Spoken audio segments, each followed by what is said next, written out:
But we're hearing now tonight there's more scrutiny about just what qualifies as a COVID-19 death as we have passed another very difficult milestone. Well, last month, the CDC released figures showing the vast majority of people who were listed as dying from COVID-19, 94% of them had other morbidity conditions, on average 2 to 3 other potential causes of death. Now we have numbers from Milwaukee County that may be even more startling. As of this past Sunday, 410 out of the 422 deaths there attributed to COVID-19 occurred in patients with other underlying potentially deadly health conditions. That's 97% suffering from diabetes, heart disease, leukemia, colon and prostate cancer, and more. Most had 2 to 3 conditions. Some had 5 or 6 serious illnesses, but all of them were listed as COVID-19 deaths. Even if they weren't tested for the coronavirus, if they had symptoms, that was their listed cause of death. And COVID was never named a secondary cause or cause other. It was always the primary cause. Here's one example.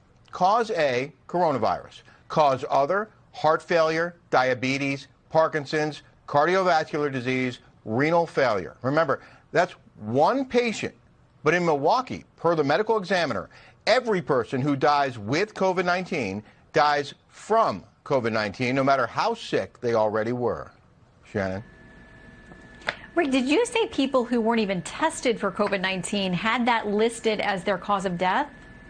If the doctors thought they had symptoms of COVID, they listed COVID as the cause of death. Okay, very interesting report, Rick. Hey, Billy.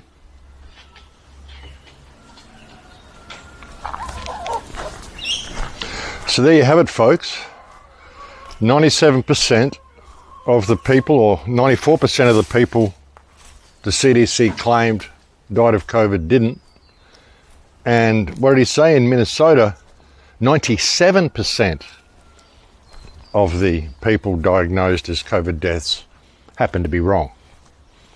And then you've got them saying that, well, there's no good just having massive testing because only 7% of the tests can be seen to be correct. Even the former Prime Minister said that you should improve testing at airports, or indeed put testing in at airports, and we don't. Why not? The challenge is that the false positive rate is very high, so only 7% of tests will be successful in identifying those that actually have the virus. So the truth is, you can't just rely on that. So